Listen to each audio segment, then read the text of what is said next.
Dr. Lizzle in the hizzle with Rizzle and Bizzle. He's hipping it up. Guys, it sure has been a while. I mean, it's been, I've been there 3 weeks. Seems like the last time I saw you, the Alabama Crimson Tide was relevant. Wait a minute. Oh, no, my you did not. No, God. you did not. No, you didn't. Dr. Lou at rickandbubba.com. Houndstooth booms. Houndstooth booms. Houndstooth booms. What did you say? Guys, it really is so good to see your large faces, and boy, have the upsets been in full swing since I saw you last. Oregon, Alabama, Oklahoma, Texas A&M, UCLA, USC, Wisconsin, BYU, every one of them have gone down faster than a Florida football program. Oh, wow. And guys, there's quite a bit of drama going on down in Gainesville. I know you guys have probably been following it. After leading the Gators to a come-from-behind victory over Big Yellow, the Tennessee Volunteers, backup quarterback Trayon Harris was suspended from the team pending police investigations of an incident on campus.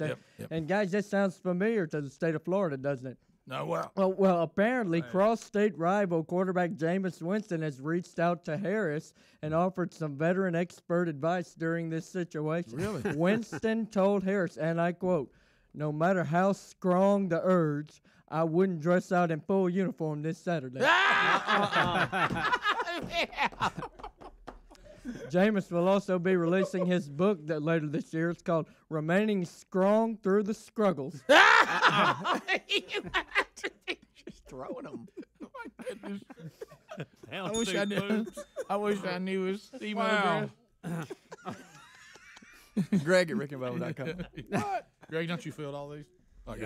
Guys, serious business with this Florida quarterback sexual assault case. Police have yet to announce a timetable for their investigation. However, Gainesville officials and fans have said that they are just so thankful that this isn't Jeff Driscoll so he can continue his Heisman campaign. Oh, goodness gracious, Florida booms.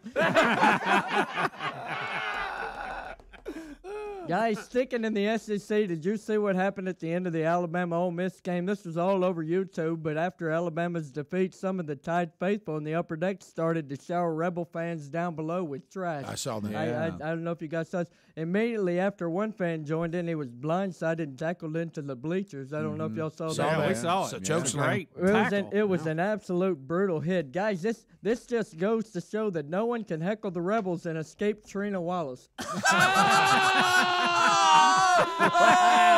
Oh, Trina booms. Yeah. Here comes the email. We built that bridge back. Oh, my gosh. Right now. Thank you. Oh, she's so happy right now. Nothing. Untouchable, Bob. Yeah. Come on. Guys, while we're in Mississippi, we can't leave out Mississippi State and their upset victory over Texas A&M. Their what, mate? Upset victory over Texas A&M. Right. Even with a chill in the air in Starkville Saturday, though, things were heating up as ESPN caught Aggie backup quarterback Kyle Allen hitting on a young woman on the sideline. I saw that. You see that, guys? Mm-hmm. Oh, wow. Guys, I think it's safe to say that Starkville hasn't seen a second-tier athlete so desperate for a date since Calvin Wilburn was a freshman. Hey! Ring a cowbell on that one. Hey, cowbell. I can be your speedy baby. Ring responsibly. It's in the elbows, buddy. Yeah. There we go. Boy. You know, last week's string of upsets started in Eugene as then unranked Arizona Wildcats handed Oregon an embarrassing home loss. The Ducks' poor defensive effort is definitely to blame for that loss. And guys, I actually went to catch up with Oregon defensive coordinator John Pelham to discuss these wide open rushing lanes that have allowed visitors to march untouched into their territory.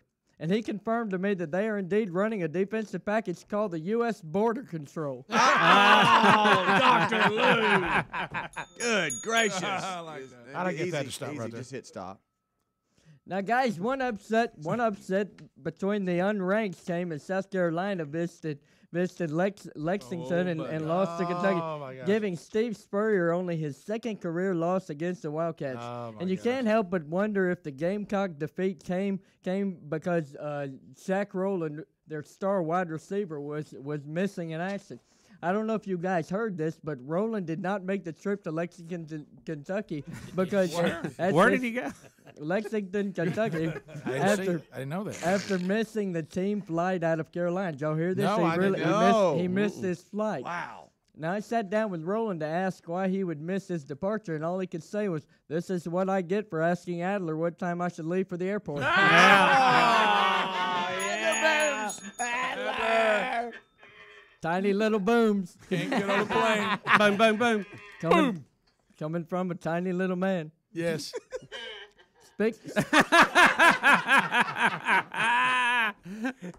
Speaking of poor decision making, how about what's going up in Ann Arbor, Michigan, guys? Wow. I know y'all saw this, That's but hard. in Michigan's game against Minnesota last week, sophomore quarterback Shane Morris exhibited signs of a concussion, including confusion and a loss of balance. However, he was allowed to return to the field for 2 more snaps without being medically cleared, guys. And as expected, administrators from Michigan have taken some heat for this error. But I'm told it boiled down to simple miscommunication. That's why it didn't come out together. That's right. When medical personnel received a call to evaluate someone confused on the sideline, they all rushed to Brady Hope. I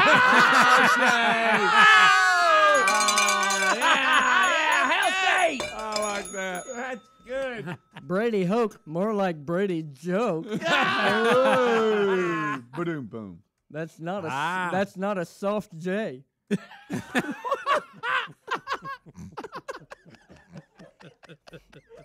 That's good. I want to know how Syracuse is looking. Guys, speaking of hot seats, one seat that seems to have gotten a little too hot is Charlie Weiss's. Oh, Yes, boy, didn't it? Kansas lets their head coach go after another disappointing start to the season, catching absolutely nobody by surprise. After his firing though, Charlie apparently consoled himself by taking himself out to eat. Guys, he went out to eat. Really? Yep, to console himself. And it's good news for Charlie is that he's so fat that when he went to the restaurant, he got the group discount. Dr. Lou. Oh, Fat Joe. Dr. Lou. Fat Joe. With not even khaki Well, mentioned. you know, Rick, there was a good part of this, and I hate to add this to it. I don't know if you saw it. They did finally locate the missing offensive coordinator. Really? Yeah, Charlie sat on him. That's pretty good. Yeah. That's pretty good. Guys, don't worry Did you about have 2 axe handles? Guys, don't worry about Charlie, though. I actually touched base with my old friend after the firing, and he assured me he has plenty of career opportunities ahead of him. All right. And, guys, I'm about to give you some exclusive information, and he's narrowed it down to 12 potential future jobs. 12? He's got 12. Wow. Rick, cue the music. All right, the number 12 potential job for Charlie Weiss. He will walk the sidelines as the new mascot of the Helena Husky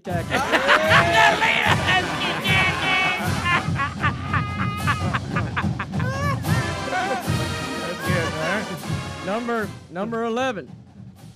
He will wear khaki overalls and stand out in front of big boy restaurants across the country. Okay. Number 10. Charlie Weiss will release his debut album titled 4 Accidentals Wide with a Side of Khaki.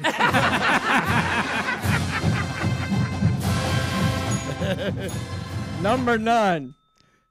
Charlie Weiss will dress up like a happy drink pitcher and become khaki Kool-Aid man. The number 8 potential job for Charlie Weiss, he will fill in the Gulf of Mexico. You were wrong. That's a job. That is so wrong. No wonder you had too many left. Number 7, he will become the world's first khaki helipad. I like that. You tickled yourself, haven't you, Luke? The number 6 potential job for Charlie Weiss, he will terrorize the streets in the new Ghostbusters remake. Okay. Stay Puft Marshmallow Man.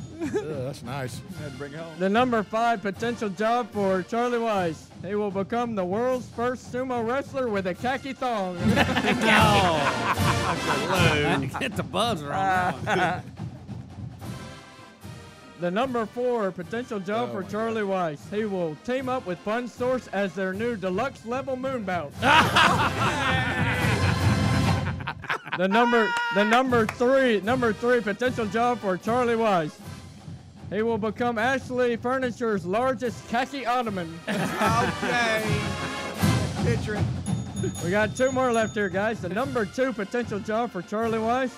He will return to Notre Dame as the VIP lounge. Oh, my goodness. And lastly, the number 1 potential job for Charlie Weiss. He will partner with Hardee's to promote their new triple steak and cheese pizza stuffed crust donut hole pie thick burger with Catherine Webb. Well done. Wrong but good. You are awful. You got email coming today, Lou. Yep. Send that to Helmsy at rickandbubba.com. We'll come back.